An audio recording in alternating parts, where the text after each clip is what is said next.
Hey guys, welcome to Dia's Fab Lane. So, I'm Dia, and in this video, we are going to talk about imposter syndrome. So, pour yourself a glass of wine and meet me back here in about 8 seconds because I am about to get all up in y'all business, okay? I'll see you soon.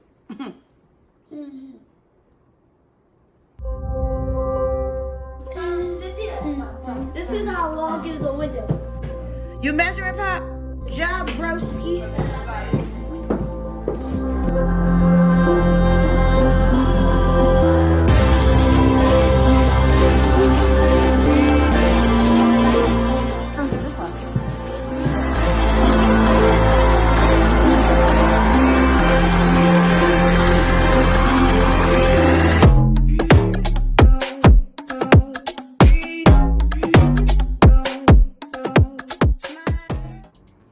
Oh, you're back. Okay, good. Listen, honey. Now you're probably wondering, Dia, what the heck is imposter syndrome? Pump your brakes, baby. You know I'm gonna tell you. You ever accomplish something and you're just like, I feel like they know that I don't deserve this, or you feel that you didn't work hard enough for whatever your accomplishment is and you don't understand how the heck you even got it.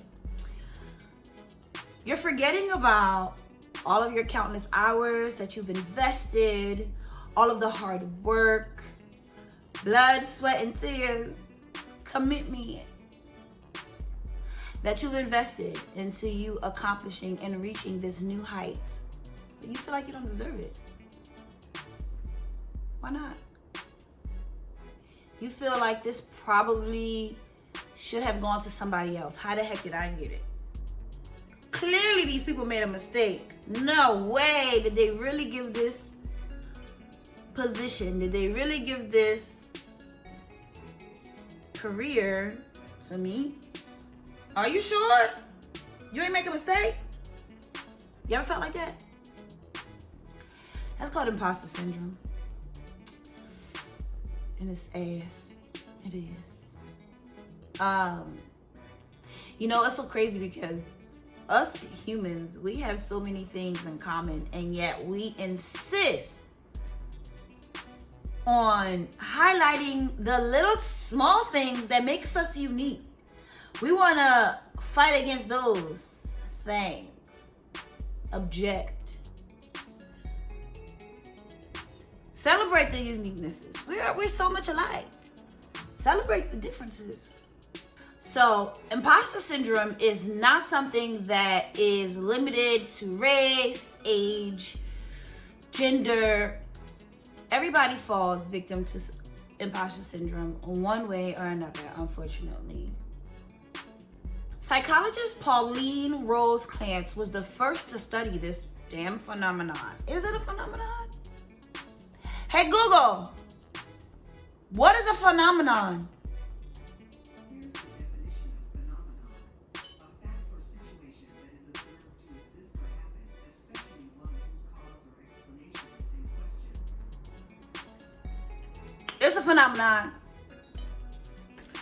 Turns out that imposter syndrome is not limited to race, gender, age, class, even careers. Nobody is exempt to experiencing at some point or another imposter syndrome. Does that make you feel better or worse? I don't know, but for me, listen, misery loves company. So the fact that I know that I'm not the only one who experiences imposter syndrome makes me feel so much better about my imposter syndrome when it comes. Imposter syndrome is even worse for underrepresented minority groups. So not only does it affect pretty much the entire population, but it gets even worse and worse and worse the less represented your particular demographic is. That's a double-edged sword. Like, as if shit not... Pardon my French. As if things aren't bad enough, is worse. Imposter syndrome has less to do with anxiety, depression, low self-esteem, and everything to do with the fact that we see things from our perspective, right? It's impossible for you to know what someone else's experience was. It's impossible for you to know what life looked like for somebody else. We are a sum of our parts. No one really voices when they are doubting themselves. People highlight their reels of the best parts and the best times in their lives. So, as a result, you see your accomplishments as if you cheated somehow, because no one is telling you what they had to do to get to where they are in life. So how can you really compare whether you deserve or don't deserve someone and measure that against someone else's personal experiences when you have no idea what their personal experiences were, how bad or how good their life were? How can you know? You have no idea. And it's very presumptuous for you to think that they had it better or worse than you. It's kind of narcissistic. Just a little bit. It's a little self-centered. Poquito. We torture ourselves when we compare our success, our accomplishments, our achievements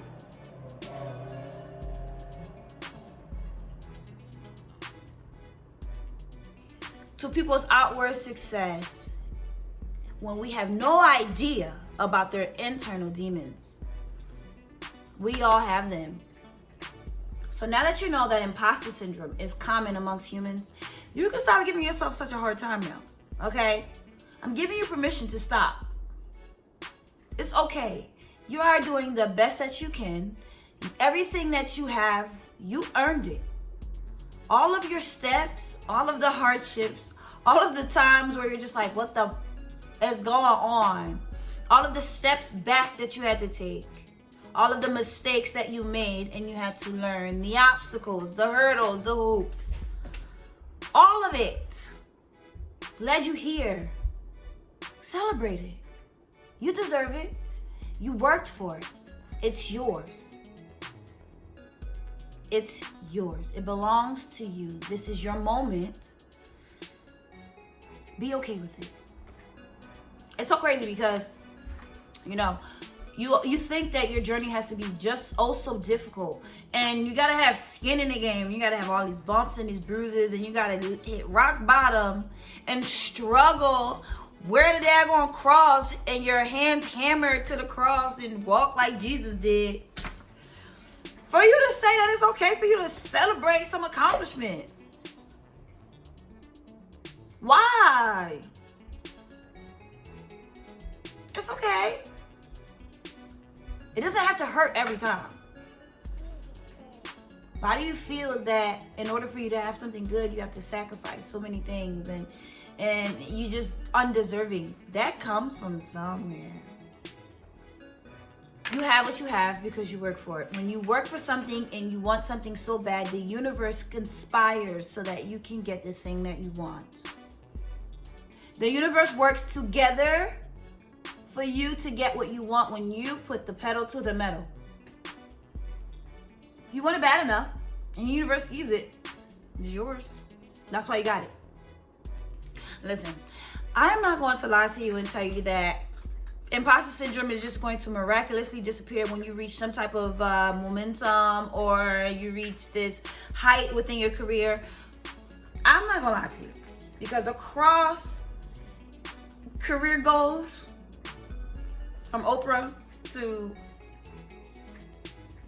entry level, listen, everybody experiences imposter syndrome. However, the next time you have some defeating thoughts, challenge them. You have no idea what someone else's experience is.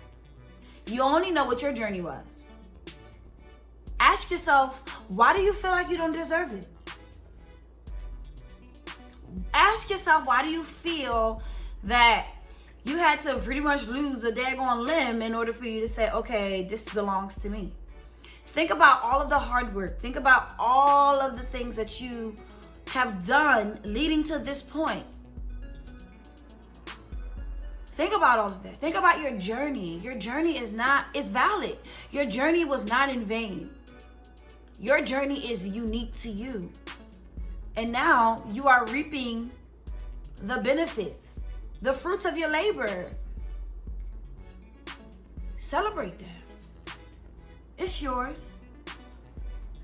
The next time you feel like you don't deserve something, think about all of the times where you put in the extra time, when you stayed up late, when you forced yourself to get up when you didn't feel like doing anything.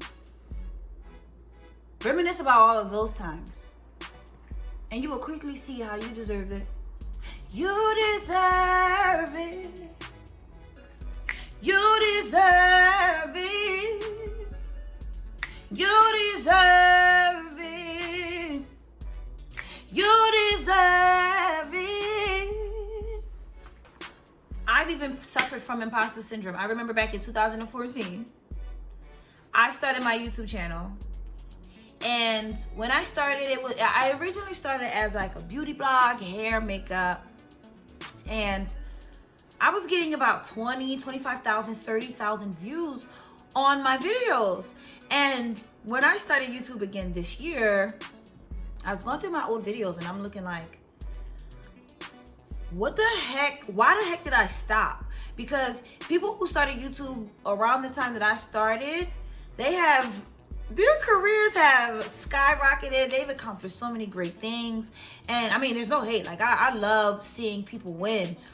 But I can't help but think that if I would have stuck to it and I would have kept going, how far I would have been. I remember watching my videos back then and I'm thinking to myself, like, how the heck am I getting all of these views? I have no idea what I'm doing. How am I getting all of these views? And I don't know. I guess I had allowed it. Some way, somehow, I allowed it to be a self-fulfilling prophecy because I didn't feel like I deserved it. So I allowed the momentum to die off and I stopped making YouTube videos. And now, even now, I look at my videos and I'm editing and I'm like, bruh, I can't wait till I have this equipment, that equipment. So watching my videos from 2014, this is a Broadway production. This is a Hollywood production. This is Paramount Picture production compared to where I started in 2014. So I'm actually happy that I saw those videos because I was giving myself such a hard time now. And seeing where I started and seeing how I was starting to gain some traction and I was so far away from perfection and I'm so much more put together now, and I still feel like I have so much more to give. I'm just going with it at this point because you're never going to feel like you're good enough. You're never going to feel like you put in the work.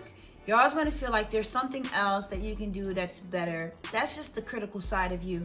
That's the side of you that tells you to continue to keep pushing because you can put out better work. But in order for you to put in better work, you have to put out what you already have put out so you can see, critique, and move on and grow from there. You have to give yourself a place where you started, celebrate those wins there, and then say, I know where I can go. Because I didn't know that I could do this. But now that I have, what else could I do? The possibilities become so endless. Tomorrow, I am flying back to Philadelphia for 30 to 90 days. Now, before you judge me, I know that 30 and 90 days, from 30 to 90 days is such a big gap, but 30 to 90 days, 90 days max, 30 days minimum, because I have some projects that I'm working on and I'm so thrilled, but I'm also freaking out. My business has been evolving so quickly. I'm still waiting for my LLC paperwork to come through. It's not come through yet. It's okay. But I'm excited and I'm anxious. I'm so excited to meet myself on the other side of this part of my journey. I've put in so much effort, so much time, so much hope, so much ambition, so much want, so much dreaming, so much hard work, so much energy. I've put in a lot up until this point. So it's so good to see all of my hard work starting to come into fruition and see the fruits of my labor. And I'm so excited for this next part of my journey, and see who I am on the other side of that. I'm so grateful for my growth. I'm so grateful to see me progress in an industry which I love. Okay, I am for real, but I'm a little scared. I'm not scared, I'm just a little nerve scared. So like nervous and scared at the same time. Nerve scared. I'm nerve scared.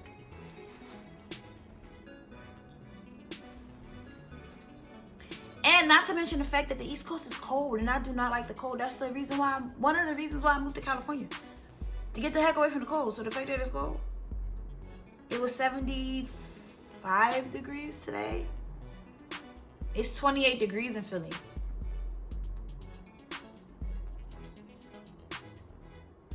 Should I say anything more? No. So I am excited to show you guys some East Coast content. Your girl is bi-coastal, baby. Your girl is bi-coastal. I'm bi-coastal, baby. I'm bi-coastal. I'm bi-coastal, baby. I'm bi-coastal. I'm bi-coastal, baby. I'm bi-coastal. I'm excited. Watch your girl grow. Are you ready? I'm ready. You ready? I'm ready. You ready? Ready or not? Here I come. So thank you for watching, guys. If you haven't done so already, but I know for a fact that you already have, but just in case if you haven't, make sure you like, comment, and subscribe to my channel. Oh, and also ring that bell so you get notifications every time I post, okay? Because I don't want you to miss anything. I wouldn't do that to you. I wouldn't. I got you, boo. I got you. But until then, I'll see you in 7 days, okay, baby? Bye.